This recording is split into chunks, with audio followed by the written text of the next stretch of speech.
Welcome to 360 Tamil. இப்ப ரீசெண்டா நெட்ஃபிளிக்ஸ்ல ஒரு சூப்பரான வெப் சீரிஸ் ரிலீஸ் பண்ணிருக்காங்க. இதோட பேரு க்ளோரி அப்படின்றது. இது ஒரு பக்கவான மிஸ்ட்ரி த்ரில்லர் வெப் சீரிஸ்னு சொல்லலாம். ஆக்சுவலா நம்ம சீரிஸ் போட்டா பெருசாவே போக மாட்டேங்குது, ஏன் எதுக்குன்னு தெரியல. ஆனா இந்த சீரிஸ் தரமான சீரிஸ். இந்த சீரிஸோட முடிவுல இவங்க தான் குற்றவாளின்னு ஒருத்தரை காட்டுவாங்க. கண்டிப்பா நீங்க கெஸ்ஸே பண்ணிருக்க மாட்டீங்க, அந்த அளவுக்கு சூப்பரா இருக்கும். நான் முதல்ல பிளாட்டை பத்தி சொல்றேன். ஆக்சுவலா பாக்ஸிங் சாம்பியன் ஆக போற ஒருத்தன் இருக்கான் பாத்தீங்களா, அவனோட கேர்ள் ஃபிரெண்ட் கூட சேர்ந்து இந்த ஊரை விட்டே ஓடி போலான்னு பிளான் போடுறான். அன்னைக்கு நைட்டுன்னு பார்த்து நிறைய பேர் சேர்ந்த மாதிரி அவனை கொடூரமா தாக்குறாங்க. அவனையும் அவனோட கேர்ள் ஃபிரெண்டையும் கொடூரமா சாவடிக்கிறாங்க.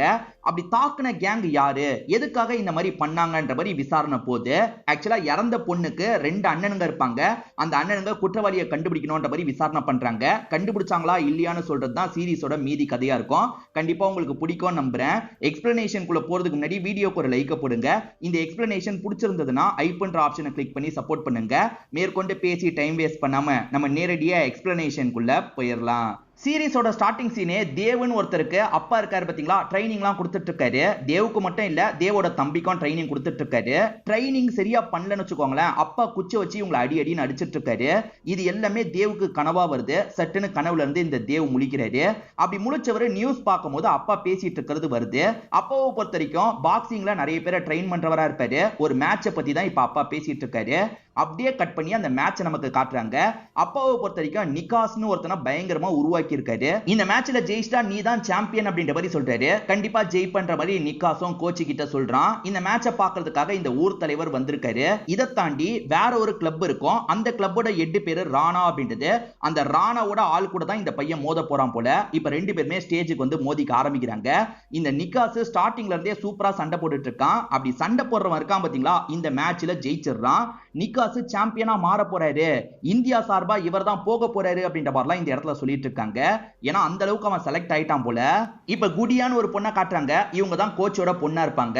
இந்த பொண்ணை பார்க்கிறதுக்காக தான் நிகாஸ் வந்திருக்கான். ஆக்சுவலா இந்த பொண்ணு இவனால பிரெக்னன்ட்டா இருக்காங்க. அதனால இவன் ஊரை விட்டே ஓடி போயிடலான்ற மாதிரி சொல்றான்.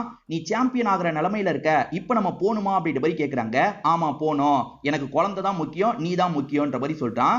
2 பேருமே கிளம்பலான்னு நினைக்கும் போது மாஸ்க் போட்ட மாதிரி நிறைய பேர் இவங்களை சுத்து போடுறாங்க. ஒரு 4 பேர் வந்திருக்காங்க. அதுல 3 பேர் தான் அட்டாக் பண்றதுக்காக வராங்க. இவங்களுக்கு யாரு என்னன்னு தெரியல, தப்பிக்கணும்ன்ற மாதிரி ட்ரை பண்ணிட்டு இருக்காங்க. அதே மீறியும் அந்த கேங்க சேர்ந்தவங்க இஷ்டத்துக்கு தாக்கிட்டு இருக்காங்க. அந்த தாக்குதல்ல குடியாவும் பாதிக்கப்படுறாங்க, அதே மாதிரி அந்த நிகாஸும் பாதிக்கப்படுறான். இங்கதான் க்ளோரி அப்படின்ற மாதிரி படத்தோட டைட்டில போடுறாங்க. அந்த கோச்சோட மூத்த பையன் பேரு தேவ் அப்படின்றது. இந்த தேவை பொறுத்த வரைக்கும் கால்ல ப்ராப்ளம் இருக்கு போல. ஒரு கிளப்ல தான் வேலை பார்த்துட்டு இருக்காரு. கிளப்ல ஒரு பொண்ணு கிட்ட ஒருத்தன் எல்லை மீறி நடப்பான். அவனை அடிச்சதுனால இந்த இடத்துல பிரச்சனை ஏற்படுது. பணக்கார வீட்டு பையன் மேலேயே கைய வைக்கிறியா, இதுக்கப்புறம் இந்த கிளப்ல உனக்கு வேலை இல்ல, கிளம்புன்னு சொல்றாங்க. இந்த தேவன் இதை பத்தி கவலைப்படாம இங்க இருந்து கிளம்புறாரு. இந்த தேவோட தம்பியை நமக்கு காட்டுறாங்க. தம்பி ஒரு ஃபேக்டரியில வேலை பார்த்துட்டு இருக்காரு. தம்பி பொருள்லாம் தூக்கிட்டு வந்துட்டு இருக்கும் போது இன்னொருத்தர் போனை பார்த்துக்கிட்டே வரதுனால தெரியாதனமா இந்த தம்பி மேல இடிச்சிடுறாரு. தம்பி முதல்ல கோவம் வந்து சில வார்த்தை பேசுறாரு. ஆனா நம்ம கோவப்படக்கூடாதுன்ற மாதிரி இவருக்குள்ள இவரே சொல்லிக்கிறாரு. இவர் கோவப்பட்டதுனால சில பிரச்சனை நடந்திருக்கு போல. அதனால கோவப்படக்கூடாதுன்ற மாதிரி இவருக்கு இவரே சமாதானம் சொல்லிட்டு இருக்காரு. ஒரு ஸ்டேஜ்ல என் மேலதான் தப்பு, மன்னிச்சிருங்கன்ற மாதிரி அமைதியா இந்த பிரச்சனையை முடிச்சிடுறாரு. இப்பதான் 2 பசங்களுக்கும் கோச் கிட்ட இருந்து கால் வருது. கோச்சுமே தங்கச்சி காயப்பட்டிருக்கிறத பத்தி சொல்றாரு. தங்கச்சி சாவல போல, காயம் தான் பட்டிருக்காங்க. இது தெரிஞ்சோட இவங்க 2 பேருமே கிளம்பணும் அப்படின்ற மாதிரி வேகமா கிளம்ப ஆரம்பிக்கிறாங்க. இப்ப அண்ணன் தம்பின்னு 2 பேருமே இந்த ஊருக்கு வந்துடுறாங்க. அந்த தங்கச்சி உயிரோட தான் இருக்காங்க. ஆனா நிகாஸ் இறந்து போயிட்டான் போல. நிகாஸ் சாம்பியன் ஆகக்கூடாதுன்றதுக்காக யாரோ திட்டமிட்டு சாவடிச்சிருக்காங்க போலன்ற மாதிரி மீடியாட்கள் பேசிட்டு இருக்காங்க. ஆக்சுவலா இந்த தம்பி இந்த ஊருக்குள்ள வரவே பயப்படுறாரு. ஏன்னா இந்த ஊருக்குள்ள வேற ஒருத்தங்கிட்ட இவருக்கு பிரச்சனை இருக்கு போல. இப்ப 2 பேருமே தங்கச்சியை பாக்குறதுக்காக வராங்க. தங்கச்சி இப்போதைக்கு பேசுற நிலைமையில இல்ல போல. தங்கச்சி கண்முழிக்கவே மாட்டாங்க. என்ன நடந்ததுன்னு அப்பா கிட்ட கேட்கும் போது அப்பாவும் நடந்த விஷயத்தெல்லாம் சொல்றாரு. யாரோ சிலர் அட்டாக் பண்ணிருக்காங்க அப்படின்ற மாதிரிலாம் அப்பா சொல்றாரு. இப்பதான் அரவிந்த் அப்படின்ற ஒரு போலீஸ் வந்திருக்காரு. இவர் தான் இந்த கேஸை விசாரிக்க போறாரு போல. கண்டிப்பா நான் குற்றவாளியை கண்டுபிடிக்கிறேன், கவலைப்படாதீங்க கோச் அப்படின்ற மாதிரிலாம் பேசுறாரு. அந்த நிகாஸ் கடைசியா ஒரு பையன் கூட சண்டை போட்டான்ல, அவனோட கோச்சை காட்டுறாங்க. இவரோட பேரை நம்ம ராணான்னு வச்சுக்கலாம். இந்த ராணா கிட்ட பேட்டி எடுக்கிறதுக்காக ஜொய்னான்ற ஒரு பொண்ணு வந்திருக்காங்க. இந்த பொண்ணுமே நடந்த அட்டாக்ல உங்களுக்கு சம்பந்தம் இருக்கான்ற மாதிரி ஒரு கேள்வியை கேட்கறாங்க. அதை கேட்டு இவர் டென்ஷன் ஆயிடுறாரு. நேர்மையா மோதுறதுக்கு எனக்கு தெரியும், இந்த மாதிரி வேலைலாம் நான் பண்ண மாட்டேன், அதே மாதிரி இந்த மாதிரி கேள்வியெல்லாம் என்கிட்ட கேட்கிற வேலை வச்சுக்காத, கிளம்புன்ற மாதிரி மிரட்டி அனுப்பி விடுறாரு. இந்த சின்ன பையன் ரவி இருக்காருல, அப்பான்னு கூட கூப்பிட மாட்டாரு, கோச்சுன்ற மாதிரி தான் கூப்பிடுறாரு. அப்பா மேல அவ்வளவு மரியாதை வச்சிருக்காரு போல. எதுக்காக இந்த பாக்ஸிங் எல்லாம் விட்டுட்டு கிளம்புனாருன்றது இப்போதைக்கு நமக்கு தெரியல. ஆனா பெரிய பையன் தேவ் இருக்காருல, அப்பாவை சுத்தமா மதிக்கவே மாட்டாரு, அப்பாவை எப்ப பாரு திட்டிக்கிட்டே இருக்காரு. இவங்களுக்குள்ள சண்டை நடந்துட்டு இருக்கும் போது தங்கச்சி திடீர்னு துடிக்க ஆரம்பிக்கிறாங்க. ஐயோ தங்கச்சிக்கு ஏதோ ப்ராப்ளம் போல அப்படின்ற மாதிரி இவங்க பயப்படுறாங்க. சீக்கிரம் வாங்கன்ற மாதிரி டாக்டர்ஸ் எல்லாம் இந்த இடத்துக்கு வர வைக்கிறாங்க. டாக்டர்ஸும் என்ன ஏதுன்றதை செக் பண்றாங்க. அந்த நிக்காஸை பொறுத்த வரைக்கும் வேற கேஸ்ட சேர்ந்தவனா இருப்பான், ரொம்ப ஏழ்மையானவனா இருப்பான். இப்ப பேரண்ட்ஸ் இருக்காங்கல்ல, இந்த கோச்சை பாக்குறதுக்காக வராங்க. அவனை உருவாக்குனதே நீங்க தான், இப்ப இறந்தும் போயிட்டான், யார் இதுக்கு பின்னாடி இருக்காங்கன்றதை கண்டுபிடிச்சு சொல்லுங்கன்ற மாதிரி அப்பா கெஞ்சி கேட்கிறாரு. ஆனா நிக்காஸோட தம்பி இருக்கான்ல, கண்டிப்பா இந்த கோச் தான் ஏதாவது பண்ணிருப்பாரு. ஏன்னா கோச்சோட பொண்ணு அவன் லவ் பண்ணிருக்கான், இப்ப அவ பிரெக்னண்டா வேற இருக்கா, அதை மனசுல வச்சு இவர் தான் ஆணவ கொலை பண்ணிருக்க வாய்ப்பு இருக்குன்னு சொல்றான். ஆனா அப்பா நாலாம் பண்ணலன்ற மாதிரி கோவப்படுறாரு. பொண்ணு ஹாஸ்பிட்டல்ல சீரியஸா இருக்கும் போது அப்பா அங்கதானே இருக்கணும். ஆனா அப்பா ஆளுங்களை ட்ரெயின் பண்ணிட்டு இருக்காரு. யோ உன் பொண்ணு ஹாஸ்பிட்டல்ல இருக்கா, நீ போய் ட்ரெயின் பண்ணிட்டு இருக்க அப்படின்ற மாதிரி தேவ் திட்டுறாரு. அதுக்கு அப்பா இருக்காருல, பொண்ணு ஹாஸ்பிட்டல்ல இருக்கா, நீங்க பாத்துக்கிறதுக்கு இருக்கீங்கல்ல, ஆனா இவங்களுக்கு ட்ரெயின் பண்ண நான் தான் இருக்கேன், நான் இன்னொன் பிளேயரை உருவாக்கணும்ன்ற மாதிரி சொல்றாரு. இப்ப ராக்கான்ற ஒரு பிளேயருக்கு பயங்கரமா சொல்லி தந்து ரெடி பண்ணிட்டு இருக்காரு. ஆக்சுவலா இந்த கோச்சை பொறுத்த வரைக்கும் ரவியை பாக்ஸரா உருவாக்கி இருப்பாரு. ஏதோ ஒரு பிரச்சனையில ரவி பாக்ஸிங் வேணான்னு போயிருப்பாரு போல. ரவிக்கு இவர் பாக்ஸிங் டைம்ல ஒரு கார் வாங்கி தந்திருப்பாரு. இந்த காரை யூஸ் பண்ணிக்கோ ரவின்ற மாதிரி பையன் கிட்ட தந்துடுறாரு. இப்ப ரவி இருக்கார்ல, ஃப்ரெண்டை மீட் பண்றதுக்காக வராரு. அந்த ஃப்ரெண்டு யாருன்னு பார்த்தா அரவிந்தா தான் இருப்பாரு. அதாவது இந்த கேஸை ஒருத்தர் விசாரிக்க போறாருல, அவர் தான் ஃப்ரெண்டா இருப்பாரு. ரெண்டு பேருமே ரொம்ப பெஸ்ட் ஃப்ரெண்ட்ஸ் போல. கவலைப்படாத குடியா, எனக்கும் தங்கச்சி மாதிரி தான், உன் தங்கச்சியோட இந்த நிலைமைக்கு யாரு காரணமா இருந்தாலும் சரி கண்டிப்பா நான் கண்டுபிடிப்பேன்ற மாதிரி சொல்லிட்டாரு. அந்த இவருமே அரவிந்துக்கு நன்றிலாம் சொல்லிட்டு இருக்காரு. இப்ப அப்படியே கட் பண்ணி நமக்கு தேவ காட்டுறாங்க. தேவுக்கு தங்கச்சினா உயிர் போல. ஆனா கடைசி 5 வருஷமா பார்க்க வராம இருந்திருப்பாரு. அதெல்லாம் யோசிச்சு ஃபீல் பண்ணிட்டு இருக்காரு. இவர் ஃபீல் பண்ணிட்டு இருக்கும் போதே இவரோட தம்பி ரவி வந்துடுறாரு. கொஞ்ச நேரம் நான் பாத்துக்கிறேன், நீ போய் ரெஃப்ரெஷ் ஆயிட்டு வந்துரு அப்படின்ற மாதிரி அண்ணனை அனுப்பி விடலான்னு நினைக்கிறாரு. அப்பன்னு பார்த்து தங்கச்சி கண் முழிச்சிடுறாங்க. தங்கச்சி கிட்ட அண்ணனுங்க இருக்காங்கல்ல, யார் இந்த விஷயத்த பண்ணா, யாரையாவது பாத்தியான்ற மாதிரி கேக்குறாங்க. தங்கச்சி என்ன சொல்றாங்கன்னா, எல்லாருமே வித்தியாசமான மாஸ்க் போட்டிருந்தாங்க, யாரையும் பார்க்கல, ஆனா சண்டை போடும் போது நான் ஒருத்தனோட கண்ணை நோண்டிட்டேன், கண்டிப்பா அவனோட கண்ணே பிஞ்சு வந்திருக்கும் அப்படின்ற மாதிரி சொல்றா. இது கண்ணையே நோண்டிட்டியா, இது போதும் நாங்க பாத்துக்கிறோம் அப்படின்ற மாதிரி அண்ணனுங்க சொல்றாங்க. இப்ப தங்கச்சி எனக்கு சாக்லேட் வேணும்ன்ற மாதிரி கேட்கிறா. நாங்க வரும்போது கண்டிப்பா வாங்கிட்டு வரோம்ன்ற மாதிரி இவங்களுமே தங்கச்சி கிட்ட சொல்றாங்க. தங்கச்சி நிக்காஸை பத்தி கேட்கும் போது நிக்காஸ்க்கு ஒண்ணே இல்ல, அவன் நல்லா தான் இருக்கான்ற மாதிரிலாம் போய் சொல்லி சமாளிக்கிறாங்க. அட்டாக் பண்ண ஒருத்தனுக்கு கண்ணி இப்ப இல்லன்றது இவங்களுக்கு தெரியுது. இவங்க கிளம்பலாம் நினைக்கும் போது ஜொயினான்ற மீட் பேசுறதுக்காக வராங்க. நான் உங்களுக்கு ஏதாவது விதத்துல ஹெல்ப் பண்றேன், என்கிட்ட நீங்க சொல்லுங்கன்ற மாதிரிலாம் கேக்குறாங்க. எங்க குடும்ப விஷயத்த நாங்க பாத்துப்போம், நீ ஊதி பெருசாக்காத, கிளம்புன்ற மாதிரி மிரட்டி விட்டுட்டு இவங்க ரெண்டு பேருமே இங்க இருந்து கிளம்ப ஆரம்பிக்கிறாங்க. ஒரு ஸ்டேடியத்துல வச்சுதான் தங்கச்சிக்கு அட்டாக் நடந்திருக்கும். அந்த இடத்துக்கு போனா ஏதாவது கிடைக்கும்ன்ற மாதிரி இவங்க ரெண்டு பேருமே அந்த இடத்துக்கு வந்துடுறாங்க. ஏதாவது கிடைக்குமான்னு தேடி பார்த்துட்டு இருக்கும்போது சின்ன சின்ன பசங்க மாஸ்க் போட்ட மாதிரி ஓடிட்டு இருக்காங்க. தங்கச்சி சொன்ன அடையாளத்தோட இந்த மாஸ்க் மேட்ச் ஆகுது. இந்த சின்ன பசங்களை பிடிக்கணும்ன்ற மாதிரி துரத்திட்டு வந்து இவங்களுமே பிடிச்சிடுறாங்க. எப்படிடா இந்த மாஸ்க் கிடைச்சது அப்படின்ற மாதிரி கேக்குறாங்க. கீழே கடந்தது எடுத்து போட்டிருக்கோம் அப்படின்ற மாதிரிலாம் இந்த சின்ன பசங்க சொல்றாங்க. எங்களுக்கு இந்த மாஸ்க் வேணும்ன்ற மாதிரி இவங்களுமே அந்த மாஸ்க வாங்கிடுறாங்க. ரவி இந்த ஊருக்குள்ள வரும்போதே பயந்து பயந்து வந்தாரு பாத்தீங்களா. இந்த ஊருக்குள்ள ரூபன் ஒருத்தருக்கும் இவருக்கும் பிரச்சனை போயிட்டு இருக்கு. இப்ப அந்த சாக்லேட்டை வாங்குறதுக்காக வந்திருக்காங்க. நானே போய் வாங்கிட்டு வரேன்ற மாதிரி தேவ் மட்டும் இறங்கி போறாரு. அப்பன்னு பார்த்தா அந்த ரூபன் இருக்கான்ல, ஆளுங்களை கூட்டிட்டு வந்துடுறான். அப்படி வந்தவங்க கிட்ட முதல்ல தேவ் தான் பேசிட்டு இருக்காரு. உன் தம்பி எங்கன்னு கேட்கும் போது கார்க்குள்ள தான் உட்காந்துட்டு இருக்கான், என்னடா பண்ணுவேன்ற மாதிரி தேவ் தனாவட்டா பேசுறாரு. ஒரு ஸ்டேஜ்ல ரூபன் கூடயும் ரூபனோட ஆளுங்க கூடயும் சண்டை போட்டுட்டு இருக்காரு. அப்படி சண்டை போட்டுட்டு இருக்க தேவ் ஒரு ஸ்டேஜ்ல அடி வாங்க ஆரம்பிச்சிடுறாரு. டே ரவி பிரச்சனைடா, ஹெல்ப் பண்ண வான்ற மாதிரி தேவ் சொல்றாரு. அப்ப கூட ரவி வரதுக்கு தயங்கிட்டு இருக்காரு. காரணம் ரவி பாக்ஸிங் பண்ணும்போது ஒருத்தர் அடிச்சே சாவடிச்சிருக்காரு போல. அந்த விஷயம் எல்லாம் மைண்டுக்குள்ள ஓடிட்டு இருக்கு. அந்த கில்ட்ல தான் கஷ்டப்படுறாரு. இவர் சாவடிச்சவரோட அண்ணனா தான் அந்த ரூபன் இருப்பான். அதனால தான் இப்ப பழி வாங்குறதுக்காக வந்திருக்கான் போல. இவருமே கோவத்தை கண்ட்ரோல் பண்ணணும்னு யோசிக்கிறாரு. ஆனா அங்க அண்ணன் அடி வாங்கிட்டு இருக்காருல, அதனால கோவத்தை கண்ட்ரோல் பண்ணி எதுவும் ஆக போறது இல்ல, நம்ம சண்டை போட்டு தான் ஆகணும்ன்ற மாதிரி இறங்கி வந்து அந்த ரூபன் கூடயும் ஆளுங்க கூடயும் சண்டை போடுறாரு. இப்ப சிச்சுவேஷனை இவங்க ரெண்டு பேர் கண்ட்ரோல்குள்ள கொண்டு வந்துடுறாங்க.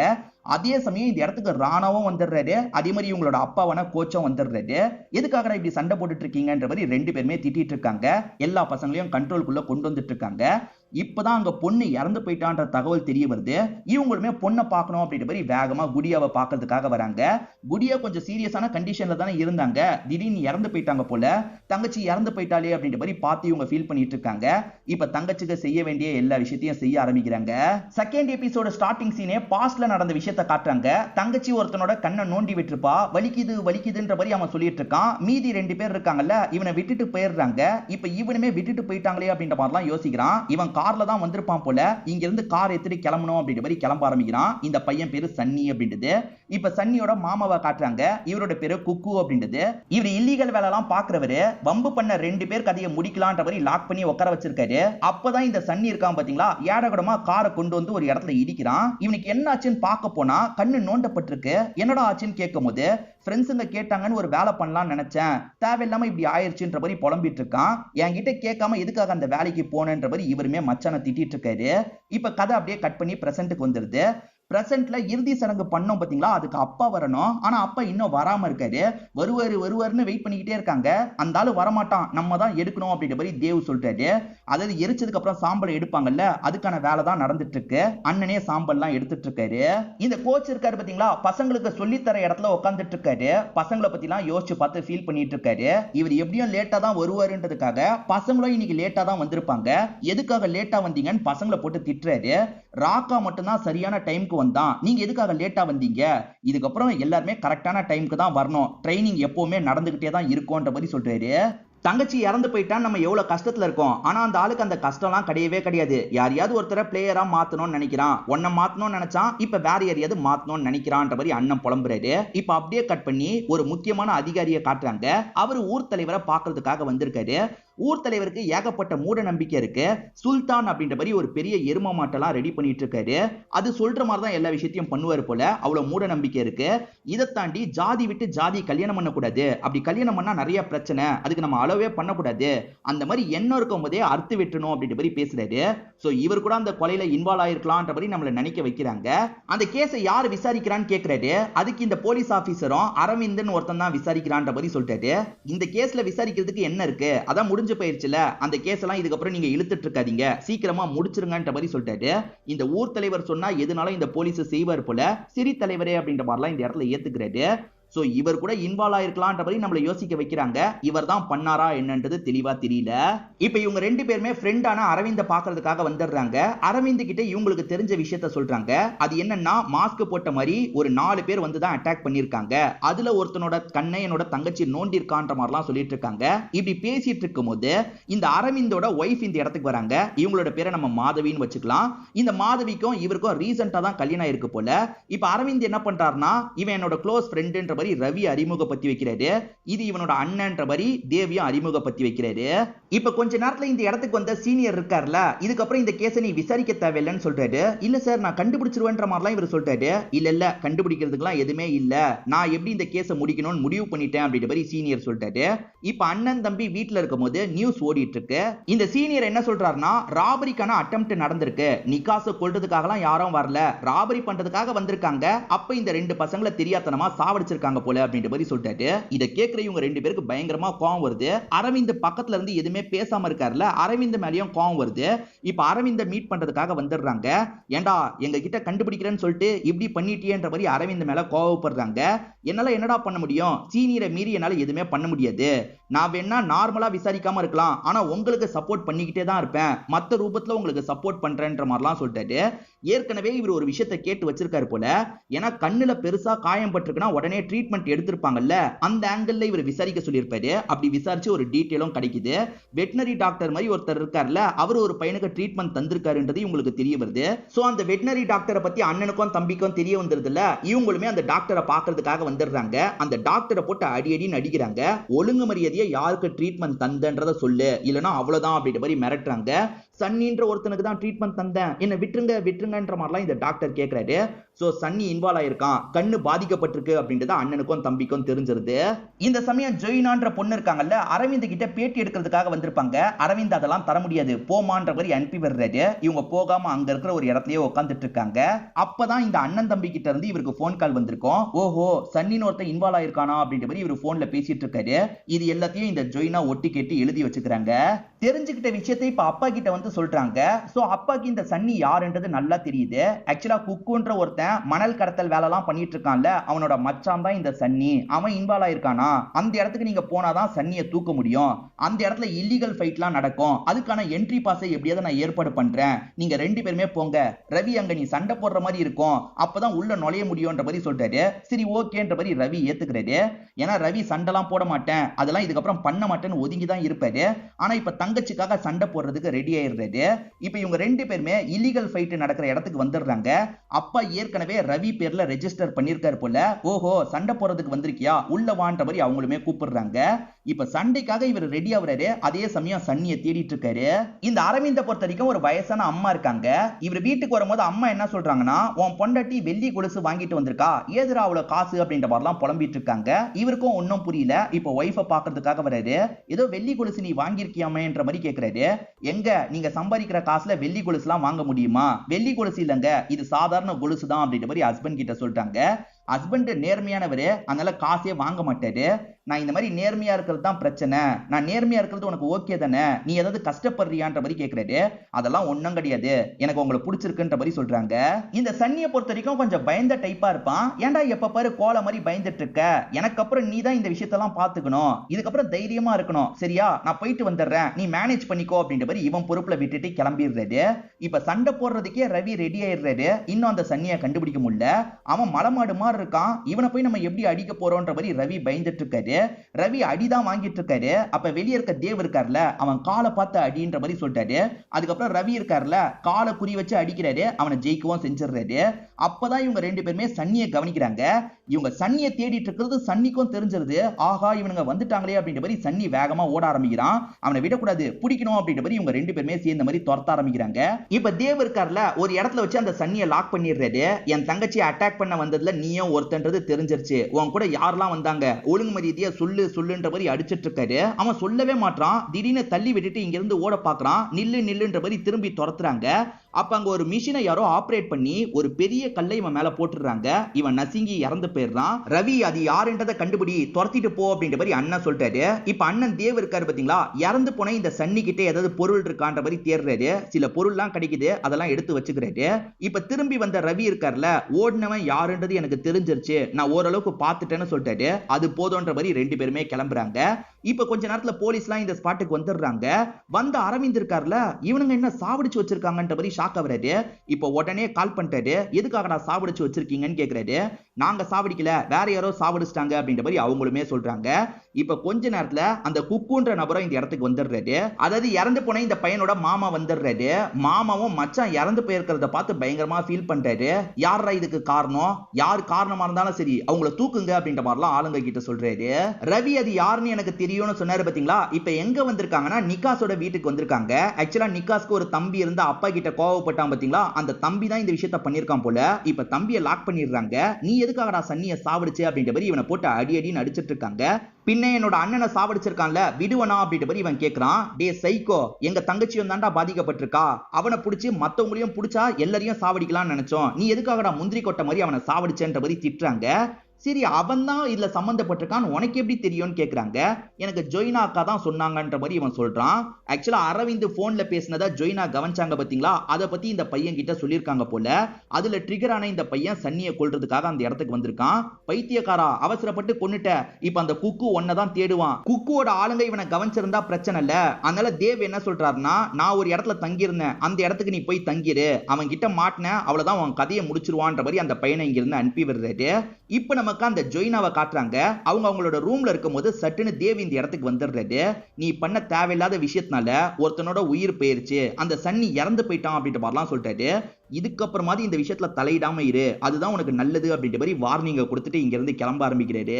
ஆக்சுவலா அந்த சாம்பியன்ஷிப்புக்காக நிக்காஸ் தான் செலக்ட் ஆயிருப்பான். கோச்சோட ட்ரைனிங்ல அவன் செலக்ட் ஆயிருப்பான். இப்ப ராணா என்ன பண்றாருன்னா, நம்ம ட்ரைனிங்ல உருவானவனை அந்த செலக்ஷன்ல செலக்ட் பண்ண வைக்கணும், இங்க இருக்க அதிகாரியை கரெக்ட் பண்ணும் அப்படின்ற மாதிரி கரெக்ட் பண்றதுக்காக காசெல்லாம் தந்துட்டு இருக்காரு. ஷம்ஷீரை நீங்க செலக்ட் பண்ணுங்கன்ற மாதிரிலாம் பேசிட்டு இருக்காரு.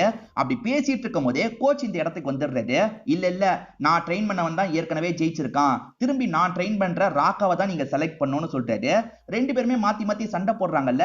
இத பார்த்துட்டு இருக்க அந்த அதிகாரி என்ன சொல்றாருன்னா, திரும்பி உங்க சைடுல இருந்து ஒரு பையனை கூட்டுவாங்க, நீங்களும் உங்க சைடுல இருந்து ஒரு பையனை கூட்டுவாங்க, சண்டை போட்டு யாரு ஜெயிக்கிறாங்களோ அவங்கள செலக்ட் பண்ணிடலாம் அப்படின்ற மாதிரி சொல்றாரு. இந்த இடத்துல ராணாக்கு ரொம்ப தைரியம் இருக்கு. ஏன்னா இன்னொன்னு பெரிய பிளேயரை இவரை ரெடி பண்ண முடியாது, நம்ம பிளேயர் தான் செலக்ட் ஆவான் அப்படின்ற மாதிரி தைரியமா பேசிட்டு கிளம்புறாரு. இந்த சைடு கோச் இருக்கார்ல, நம்ம ராக்காவை ஜெயிக்க வைக்கணும்ன்ற மாதிரி பயங்கரமா ட்ரைனிங் தராரு. ட்ரைனிங்ல இவர் சொதப்புனா அடிக்கலாம் செய்யறாரு. என்னடா கோச் அடிக்கிறாரு, உனக்கு கோவம் வரலையான்ற மாதிரி இங்க இருக்க ஒரு பையன் கேக்குறான். கோச் என்ன அடிக்கிறாருன்னா என்ன உருவாக்குறாருன்னு அர்த்தம், என்ன அடிச்சா எனக்கு கோவமே வராது, என்ன அடிக்காம இருந்தாதான் நான் கவலைப்படுவேன் அப்படின்ற மாதிரி இவருமே அவங்க கிட்ட சொல்லிட்டு இருக்காரு. இப்ப அரவிந்த் புதுசா ஒரு தகவலை தெரிஞ்சுக்கிட்டாரு போல, அதை பத்தி இந்த பிரதர்ஸ் கிட்ட பேசுறதுக்காக வந்திருக்காரு. அந்த சன்னிக்கு கடைசியா ஒரு லேண்ட்லைன்ல இருந்து கால் வந்திருக்கு. அந்த லேண்ட்லைன் எங்க தெரியுமா இருக்கு, அந்த கிளப்ல தான் இருக்குன்ற மாதிரி சொல்றாரு. கிளப்ல நிறைய பிளேயர்ஸ் இருப்பாங்க, பிளேயர்ஸ் பண்ணிருக்கலாம், இல்லனா அங்க இருக்க கோச் கூட பண்ணிருக்கலாம்ன்ற மாதிரி சொல்றாரு. அந்த காலுக்கு அப்புறம் தான் சன்னி இந்த விஷயத்தை பண்ணிருக்கான். சோ கால் பண்ணவங்க இன்ஸ்ட்ரக்ஷன் கூட தந்திருக்கலாம் அப்படின்ற மாதிரி சொல்லிட்டாரு. சோ அங்கிருந்து யாரு கால் பண்ணான்றதை எப்படி தெரிஞ்சுக்கிறது, நம்ம தான் அந்த கிளப்புக்குள்ளேயே நுழைய முடியாது அப்படின்ற மாதிரி யோசிக்கிறாங்க. ஒரு ஐடியா இருக்கு அப்படின்ற மாதிரி இந்த ரவி சொல்றாரு. அதாவது அந்த மீடியா பொண்ணு கிட்ட பேசி அந்த பொண்ணு கிட்ட ஹெல்ப் கேட்கலாம்னு யோசிக்கிறாரு.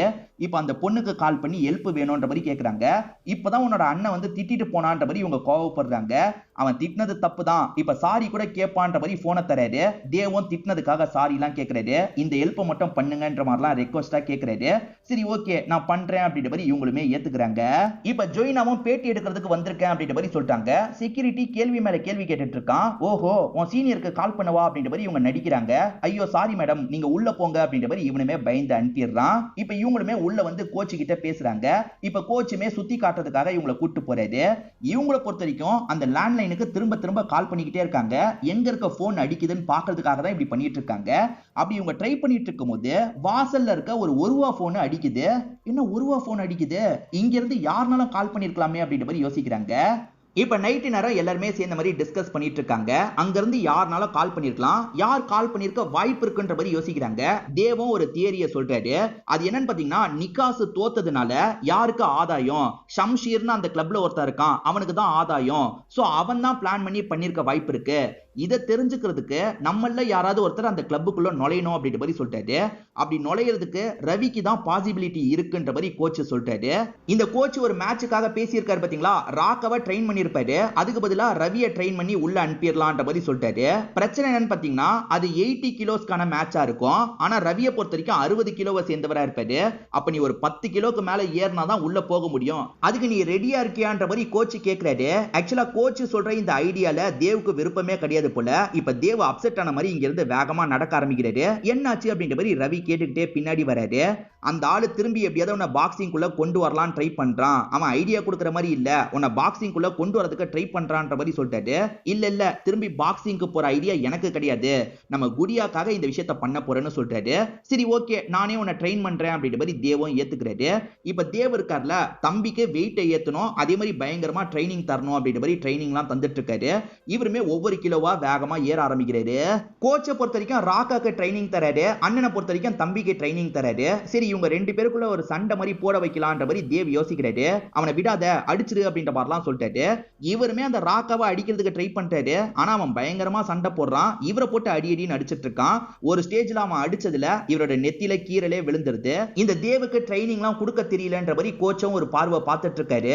அப்பன்னு பார்த்து இந்த இடத்துக்கு அந்த மாதவி வராங்க, அதாவது அரவிந்தோட ஒய்ஃப் மாதவி வராங்க. சும்மா பாக்குறதுக்காக தான் வந்திருக்காங்க போல. கோச்சு காலில் விழுந்து ஆசீர்வாதம்லாம் வாங்குறாங்க. இதை தாண்டி ரவியை பாக்குறதுக்காக வராங்க.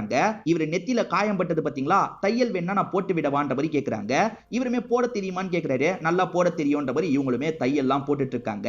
ஆக்சுவலா இவங்களுக்கு இவர் மேல ஒரு அட்ராக்ஷன் வந்திருக்கும். இவர் ஹஸ்பண்டோட ஃப்ரெண்டு, நியாயப்படி அட்ராக்ஷன்லாம் வரக்கூடாது, ஆனா இவங்களுக்கு ஒரு அட்ராக்ஷன் வந்துருது போல. இவங்க கொஞ்சம் டச் பண்ற மாதிரிலாம் பேசிட்டு இருக்காங்க. ஆனா இவர் இருக்கார்ல, சட்டுன்னு விலகிடுறாரு. நானே பாத்துக்கிறேன்ற மாதிரி இவரே அந்த வேலையெல்லாம் பாத்துக்கிறாரு. இப்ப நேரா அப்பா கிட்ட வந்துடுறாரு.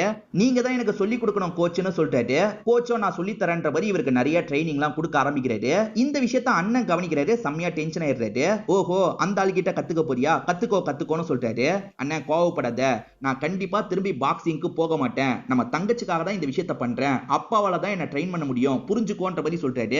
சரி ஓகேன்ற மாதிரி அண்ணனும் ஏத்துக்கிறாரு.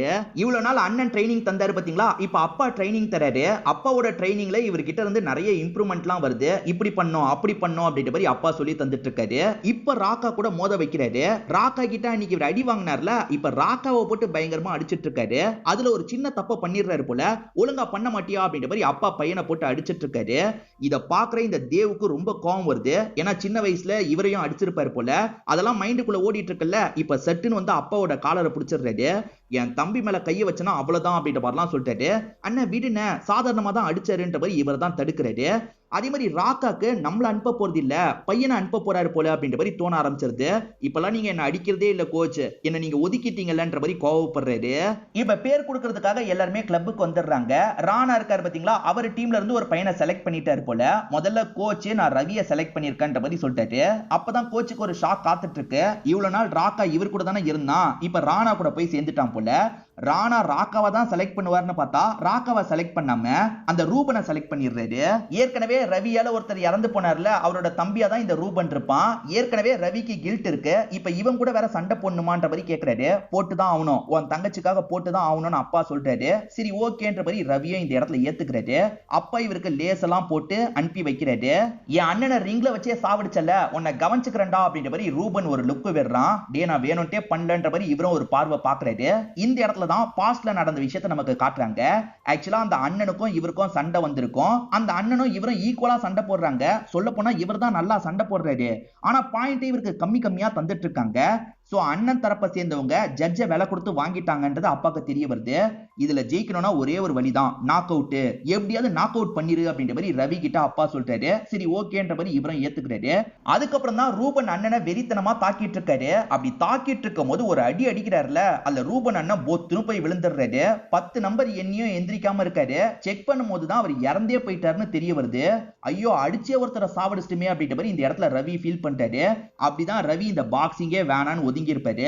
இப்ப பிரசன்ட்ல ரூபன் அதெல்லாம் மனசுல வச்சு ரவியை போட்டு அடி அடின்னு அடிச்சிட்டு இருக்கான். இப்ப ரவி பொத்துன்னு கீழே போய் விழுந்துடுறாரு. 1 2ன்ற மாதிரி எண்ண ஆரம்பிக்கிறாங்க. ரவி எந்திரிக்காம படுத்துக்கிட்டே தான் இருக்காரு. இங்கதான் 3rd எபிசோட முடிக்கிறாங்க. ஐயோ பையன் எந்திரிச்சு ஜெயிச்சாதானே உள்ள போக முடியும்ன்ற மாதிரி அப்பா பார்த்துட்டு இருக்காரு. இதோட 3rd எபிசோட முடிக்கிறாங்க. இன்னும் இந்த சீரீஸ்ல 4 எபிசோட் பேலன்ஸ் இருக்கு. அந்த 4 எபிசோட அடுத்த வீடியோல நான் போடுறேன். இப்போ வரைக்கும் கதை உங்களுக்கு பிடிச்சிருக்கா இல்லையான்றதை சொல்லுங்க. இந்த வீடியோ உங்களுக்கு பிடிச்சிருந்ததுன்னா லைக் பண்ணுங்க, கமெண்ட் பண்ணுங்க, மறக்காம 360 தமிழ் சேனலை சப்ஸ்கிரைப் பண்ணுங்க. தொடர்ச்சியா இந்த மாதிரி வீடியோக்கள் வந்துகிட்டே தான் இருக்கும்.